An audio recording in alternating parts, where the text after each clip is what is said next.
Ammonia கசிவு தொடர்பாக 3 நாட்களுக்குள் இறுதி அறிக்கை சமர்ப்பிக்க உத்தரவானது பிறப்பிக்கப்பட்டிருக்கிறது. மேலும் 24 மணி நேரத்தில் இடைக்கால அறிக்கை சமர்ப்பிக்கவும் அறிவுறுத்தப்பட்டிருக்கிறது. விவரங்களோடு இணைகிறார் நமது செய்தியாளர் மணிகண்டன். வணக்கம் மணிகண்டன், இந்த உத்தரவு தொடர்பான முழு விவரங்கள். பெரியபாளையம் ஊத்துக்கோட்டை அருகாமையில் இருக்கக்கூடிய இந்த கடல்சார் உணவுகள் பதப்படுத்தக்கூடிய மையத்திலிருந்து வெளியான அமோனியா வாயு காரணமாக 70க்கும் மேற்பட்டோர் பாதிக்கப்பட்டிருக்கின்றனர்.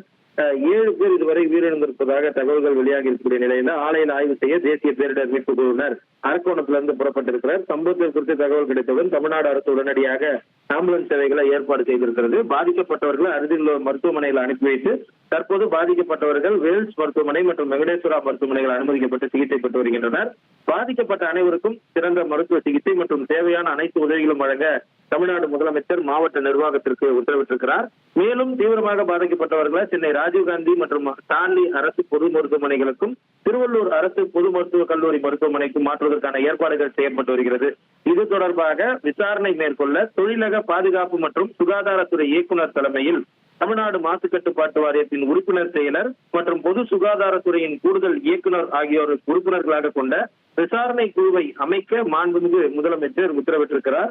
இக்குழு 24 மணி நேரத்திற்குள் இடைக்கால அறிக்கையையும் 3 நாட்களுக்குள் இறுதி அறிக்கையும் சமர்ப்பிக்க உத்தரவு என்பது பிறப்பிக்கப்பட்டிருக்கிறது. இது மட்டுமல்லாமல் கண்காணிப்பு அலுவலர், கண்காணிப்பு அமைச்சர், மாவட்ட ஆட்சியர், மாவட்ட காவல் கண்காணிப்பாளர், மாவட்ட சுகாதாரத்துறை அதிகாரிகள் உள்ளிட்டோர் உடனடியாக சம்பவ இடத்திற்கு சென்று பாதிக்கப்பட்ட மக்களுக்கு தேவையான அனைத்து உதவிகளையும் வழங்கவும் முதலமைச்சர் உத்தரவிட்டிருக்கிறார். இச்சம்பவத்தில் இதுவரை அதிகாரப்பூர்வமாக 2 பேர் உயிரிழந்திருப்பதாகவும் சுமார் 12 பேர் வெண்டிலேட்டர் உதவியுடன் தீவிர சிகிச்சை பிரிவுல சிகிச்சை பெற்று வருவதாகவும் அவர்களுக்கு உயர்தரமான மருத்துவ சிகிச்சை வழங்கப்பட்டு வருவதாகவும் சுகாதாரத்துறை சார்பில் தெரிவிக்கப்பட்டிருக்கிறது.